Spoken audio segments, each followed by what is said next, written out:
أهلا بضيوف قد جاءوا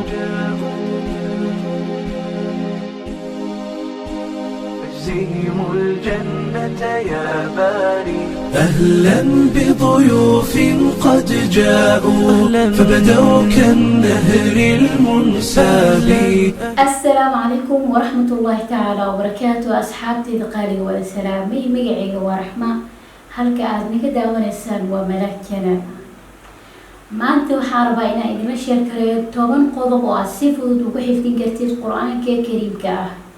Qodobka ugu horeeya waxa waaye inaad ogaatid mar walba aan niyad ku haysid waxyaabaha aad helaysid marka aad Quraanka xifdisid kadib inay niyadaada ay ku jiraan ama ay ku sawiran yihiin. taas waxay keenaysaa ama ay kugu riixaysaa inaad Quraanka xifdisid isla markaasna xifdiska uu ku fududaado. maxaa waaye waxyaabahaas qofku uu helayo marka uu Quraanka xifdiyo? waxa waaye in Ilaahay subhanahu wa ta'ala uu u fududeeyo ama la waafajiyo hanuunka. labo waxa waaye majliska Quraanka lagu akhrinayo ama goobta Quraanka lagu akhrinayo in malaa'igta ay soo xaadirto sida xadiidkan uu ku sheegay nabigeena Muhammad sallallahu alayhi wasallam. ما اجتمعت قوم في بيت من بيوت الله يتلون كتاب الله ويتدارسونه بينهم إلا نزلت عليهم السكينة وغشيتهم الرحمة وحفتهم الملائكة وذكرهم الله في من عنده. حديث كاس معنيه هي قوم مجرو اسكو إيمانا بيت كمدة كريها إلهي أم كري كمدة كريها إلهي kaasoo ay ku akhrinayaan Quraanka Kariimka ah isku dhageysanayaan ay ku xifdinayaan ilaa meeshaas waxa imaado oo hareerinayo malaa'igta. sidoo kale waxa ku soo degayso naxariista Ilaahay waxaan xusayo Allah subhanahu wa ta'ala. shay saddexaad uu helayo qofka Quraanka xifdiyo waxa kamid ah inuu helo baraare ama farxad sacaado hadba sida u taqaanid. sida wada ognahay insaanka waxa ugu badan uu raadinayo dhamaantiisuna uu wada baahan yahay waxa waaye inuu farxad helo ama qalbiga uusan cariiri ka dareemin uu dareemo inshiraax. inta badan waxa aragtaa dadka la dhahayo dhiirigeliyaasha nafta inay ka hadlaan farxadaas ay ku heli kartaa sidee u noqon kartaa qof faraxsan. waxyaabahaas dhan iska soo dhaaf meesha kaliya ah farxad ka helaysid waxay tahay dhikriga Ilaahay oo ah in Quraanka Ilaahay ah xifdisid abaratid akhrisid taas waxa ku helaysaa farxad. sidoo kale waxyaabaha uu helayo qofka Quraanka Kariimka ah xifdiyo waxa kamid ah in suluukiisa ama hab dhaqankiisa sida uu dadka ula tacaamulayo inay noqonayso hab qurux badan oo macaan dadka oo dhan ay wada jeclaanayaan. waxa keenayso Quraanka mar walba uu dhex jiro ama uu xifdinayo waxay sabab u noqonaysaa inuu wanaagsanaado ama uu qurux badnaado hab dhaqankiisa. sidoo kale waxyaabaha uu heli doono qofka Quraanka xifdiyo waxa kamid ah maalinta qiyaamo inuu helo darajooyinka mida ugu waaweyn ama ugu sareyso. wuxuu la darajo ahaan doonaa maca safarati al-kiram al-barara sida Nabi Muhammad sallallahu alayhi wasallam uu xadiidkan ku sheegayo. مثل الذي يقرأ القرآن وهو حافظ له مع السفرة الكرام البررة ومثل الذي يقرأ وهو يتعاهد وهو عليه شديد فله أجران. حديث كاس أو معنيه سيهاي قفك أخرنا القرآن كيسوى حفظ السن معنيه سبه مايو وحلة رجيهاي مع السفرة الكرام البررة. بينما كان القرآن كو آذك وحوغا تعتعه كجرتو وحليهاي أجران. أجر المشقة إباتد وكمرا إنه القرآن كحفظيه وحليهاي أجرك آخرين تقوليهاي. sidaasoo kale xadiidkaas waxa ka qaadan kartaa ilmaha markii Quraanka la barayo isku maskax ma ahan isku fahanna ma ahan ama guud ahaan hada macallin tahay waxa ka fahmi kartaa qofka uu Quraanka ku adeeg yahay oo kale. ilmaha markii wax la barayo waxa wanaagsan mar walba in abaal marin iyo targhiib ama jeclaysiin in loo sameeyo. in la dhaho tusaale ahaan qofka Quraanka uu ku adeeg yahay oo si dhib ah ku xifdinayo wuxuu leeyahay abaal marin dheeraad ah. halkaas waxaa kasoo bixi karto fursad adigoo xadiidkan uga dayanaysid. mar walba ma ahan tarbiyada ama manhajka aaraacaysid in qof kale uu kuu soo dejiyo ama dad waxay ku keeneen ee kuu soo waarideen inaa adigana sida tahay aa u raacid maahan. mararka qaar inaa maskaxda ka shaqaysiisid oo wax adiga aa leedahay oo fikradaada ah inaa keensan kartid. sidoo kale waxaa kamid ah waxyaabaha uu helayo qofka xifdiya qur-aanka kariimka ah fi dunya, yani in imaam markii la dhaho oo salaada la tujinayo in loo fiirinayo keebaa ugu xifdisan kitaabka ilaahay. taasna waa darajo dheeraad ah dadka dheertahay waaye sidaan xadiidka uu sheegayo. ya ummul qawma aqra'uhum likitaabillah fain kaanuu fi lqiraa'ati sawaa faaclamuhum بالسنة فإن كانوا في السنة سواء فأقدمهم هجرة فإن كانوا في الهجرة سواء فأقدمهم سلما. ولا يؤمن الرجل في سلطانه ولا يقعد في بيته على تكريمته إلا بإذنه. حديث كودالي هاي لكن محل شاهد كوحاواي قفك قرآنك حفظ السن وحكوريا قفك أنا حفظ السنين. haddii ay ku sameeyeen xifdiga iyo quraanka akhrintiisa waxaa loo fiirinayaa sunnada nabigeena maxamed sallallahu alayhi wasallam yaa aad u sii yaqaano. sidoo kale waxyaabaha uu helayo qofka xaafidka ah ama kitaabka ilaahay xifdinayo waxaa kamid ah inuu noqdo ahelka ilaahay iyo dadka ilaahay gaarka u ah sida uu nabi maxamed sallallahu alayhi wasallam uu ku dhahayo xadiidkan isagoo la hadlayo saxaabada. إن لله أهلين من الناس قالوا من هم يا رسول الله؟ قال أهل القرآن هم أهل الله وخاصته. إلهي سبحانه وتعالى يقول لي هاي أهل دتك كمدا يعني دد وغدو دتك كلام دد. نو محمد ولا بديه صحابي بديه وحيرهم من هم يا رسول الله وكما يعني وأي ودكاس وحول هاي أهل القرآن هم أهل الله وخاصته. أهل إلهي إدتك خاص كواه. sidoo kale qofka quraanka xifdiyo waxyaabo helay waxa kamid ah maalinta qiyaamo in waalidiintiisa loo xiro taajul waqaar. isaga sababtiisa in taaj loogu xiro maanta ma jirto baarnimo ka weyn oo waalidkaaga u sameyn lahayd. wax walba adduunka yaalo hadaasiisid way dhamaanayaan laakiin yawm alqiyaamah waa nolosha daa'imka ah oo joogtada ah mar walbana yani jiri doonto. adduunka markii loo fiiriyo waa wax aad u yar waaye adduunka nolosha taaro. sidoo kale faa'iidooyinka qofka quraanka kariimka xifdiyo uu helayo waxaa kamid ah carabkiisa inuu fasiix noqdo marka uu dad kala hadlayo kale in uu ku hadlo hadal la fahmi karo soo jeedintiisa ay wanaagsanaato. sidoo kale waxyaabaha uu helayo qofka quraanka xifdiyay waxaa kamid ah in ay u fudaato wax walba uu rabo inuu barto ama uu xifdiyo ama si kale hada u dhahno maskaxdiisa ay aad u wanaagsanaato. intaas waxay ahaayeen abaalmarinada ama waxyaabaha uu helayo qofka quraanka xifdiyay oo hoos imaanayeen qodobka koowaad. qodobka labaad waxaa waaye waqti munaasab ah in aad wax akhrisid. waqtiga ugu fiican oo wax la akhriyo dadka aanan muslimiinta ahayn xataa ay fahmeen waxaa waaye salaad subax hal saac ka hor ama habeenkii markii 3 qayb loo qeybiyo qaybta ugu dambeyso.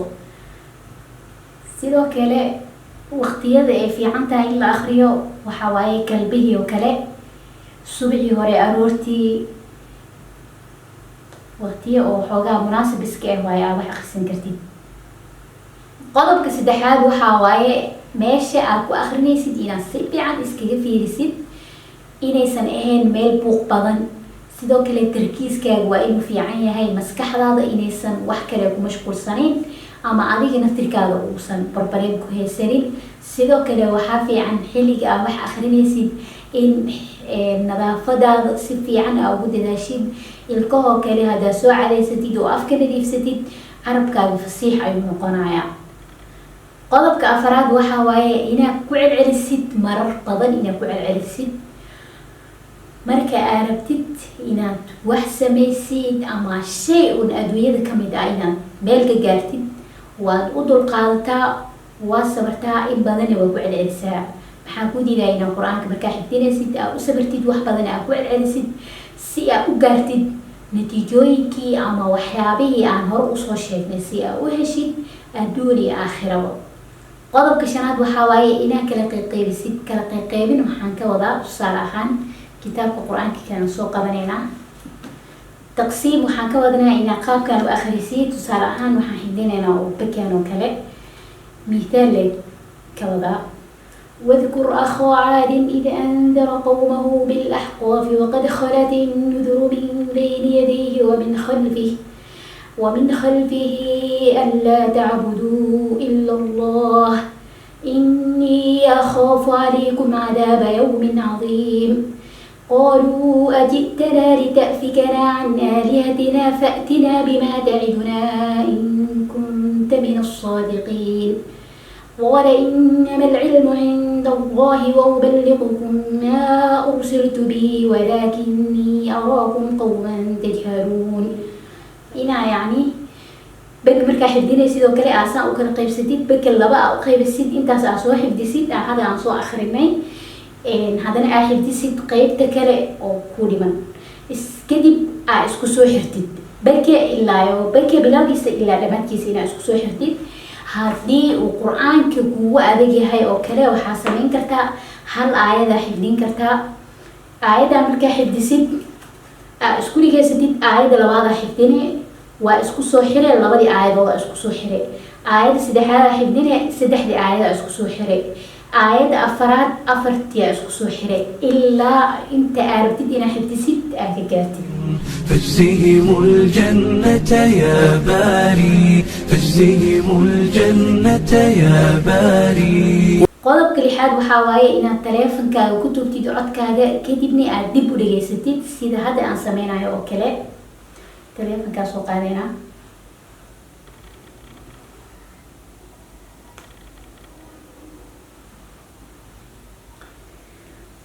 واذكر أخا عاد إذ أنذر قومه بالأحقاف وقد خلت النذر من بين يديه ومن خلفه ألا تعبدوا إلا الله إني أخاف عليكم عذاب يوم عظيم قالوا أجئتنا لتأفكنا عن آلهتنا فأتنا بما تعدنا إن كنت من الصادقين قال إنما العلم عند الله وأبلغكم ما أرسلت به ولكني أراكم قوما تجهلون فلما رأوا عارضا مستقبل أوديتهم قالوا هذا عارض ممطرنا بل هو ما استعجلتم به ريح فيها عذاب أليم. عاد إذ أنذر قومه بالأحقاف وقد خلت النذر من بين يديه ومن خلفه ألا تعبدوا إلا الله إني أخاف عليكم عذاب يوم عظيم قالوا وجئتنا لتأفكنا عن آلهتنا فأتنا بما تعدنا إن كنت من الصادقين قال إنما العلم عند الله وأبلغكم ما أرسلت به ولكني أراكم قوما تجهلون. sidaas ayaa u dhegeysanaysaa. sidoo kale waxay ka caawinaysaa saas markaad samaysid in mararka aad mashquulsan tahay ama hool aad haysatid oo kale inaad iPhone soo qaatid aad dhegta iska geshatid hadhow dib ayaa usoo xasuusan doontaa insha Allah. qodobka toddobaad waxaa waaye inaa mar walba caado ka dhigatid inaad qur-aanka akhrisid maalin kasta. wixii aad awoodid muhiimada waxaa waaye inaad samaysid istimraar. haddii aan sidaas sameynin maxaa dhacayo? nabigeena maxamed sallallahu alayhi wasallam wuxuu noo sheegay qur-aanka inuu ka fakad badan yahay ama uu ka lumid badan yahay sida geel aan dabranayn ama aanan xirnayn oo la sii daayo siduu u fakado oo kale. si ka daran inuu qur-aanka kaaga baxsanayo ama aadan yani aad u hilmaamaysid. sidaas darteed mar walba waa inaad tacawud aad samaysid. mar walba maalin kasta waa inaad qur-aanka akhrisid. qodobka sideedaad waxaa waaye qodob mar walba Soomaalida ay sameeyaan oo ah inaan subac ku gashid.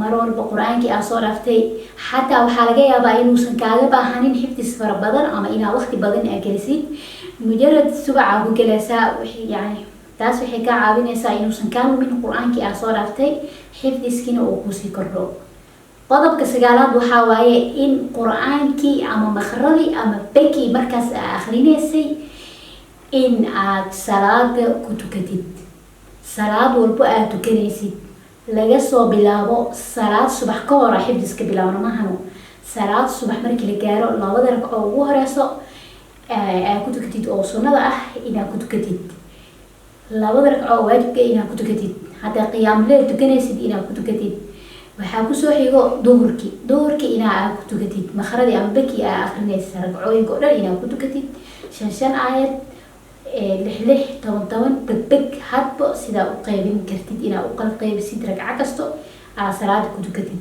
ilaa laga gaarayo maalinka kale salaad subaxeeda cishihii casirkii maqribkii duhurkii salaad subax haddii aad tukatid sunooyinka ama salaadaha kadaashooda iyo hortooda sunooyinka la tukada haddii aad tukatid waa akrinaysaa ama waa ku tukanaysaa ma u maleynaysaa maqro ama beg intaas oo jeer akhrisay in aad si fudud ku hilmaamaysid haddii aadan adiga iska dayicin qodobka 10aad waxaa waaye in xumaanta iska jirtid ama macaasida waxyaabaha xunxun inaad ka fogaatid taas waxay kaa caawinaysaa inuu kuu fogaado xifdiga macaasida maxaa waaye wax walba oo aan wanaagsaneyn oo ilaahay aanan raali gelinayn ama usan raali ka noqonayn inaad iska dhaaftid sidoo kale adi haddaa qur-aanka xifdisid oo waqti juhdi aa gelisid ilaahay isaga ayaaba kaa ilaalinayo inaad xumaan samaysid wuu ku xifdinayaa faa-iidooyinka aa helaysid ay kamid tahay cashirkeena maanta intaas ayuu ku egyahay wassalaamu calaykum waraxmat ullahi tacaala wabarakaatu فاجزهم الجنة يا باري فاجزهم الجنة يا باري